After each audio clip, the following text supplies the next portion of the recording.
আসসালামু আলাইকুম। আজ কয়দিন ধরে ফেসবুকে দেখছি যে ইউরোপের ভিসা মনে হচ্ছে যে এতই সহজ যে ওনাদের সাথে যোগাযোগ করলেই হয়ে যাবে।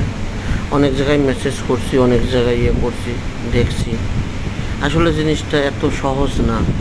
এর পিছনে আমি প্রচুর সময় ব্যয় করছি, অনেক টাকা পয়সা খরচ করছি। সবচেয়ে বড় হবে যেটা, এদের থেকে দূরে থাকা ভালো। আর এই ফেসবুকটা তো এমনই আনসিকিউরিটি একটা এখানে যে যা পারে বলে যাবে, তার কোনো পদক্ষেপ নেওয়ার কোনো কিছু নাই।